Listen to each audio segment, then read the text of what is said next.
안녕하세요. 시각예술가 김유나입니다.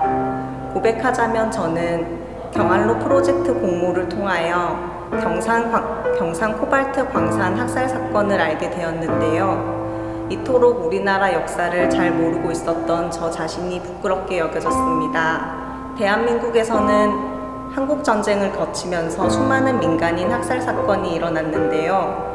그러나 여전히 이들의 죽음은 대부분 주목받지 못하고 있습니다.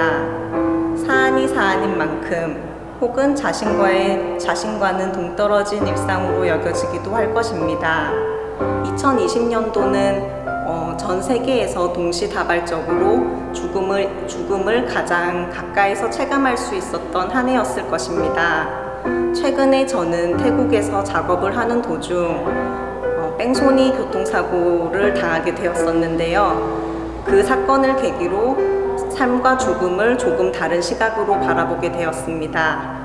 이번 전시를 준비하면서 가장 초점을 맞춘 부분은 주체성을 잃어버린 죽음입니다.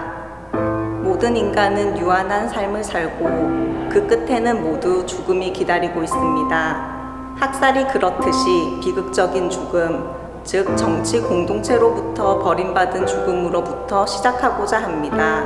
민간인 학살 지도는 조사를 하는 과정에서 전국적으로 국군에 의하여 민간인 학살이 대량적으로 일어났다는 것을 알게 된 후 희생자를 애도하는 마음으로 제작하였습니다.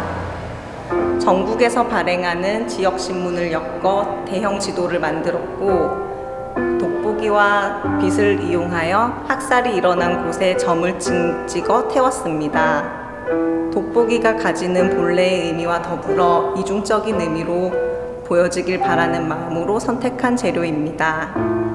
전작 중 달리기를, 즉 달리는 행위 그 자체가 동력이 되었던 작업이 있는데요. 같은 맥락으로서 살아있는 제 몸이 주체가 되고 재료가 되어 작업을 진행하였습니다.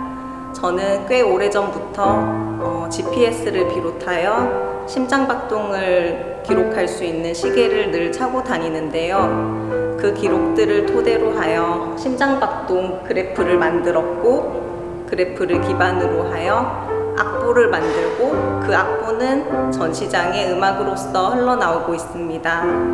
삶이란 잠시 빌려 사는 것이며 죽음이란 자연으로 되돌아가는 것이라고 말했던 장자의 초연함을 언젠가는 만날 수 있기를 고대하며 앞으로 어떻게 살아갈 것인가 라는 질문을 던져보고 싶습니다.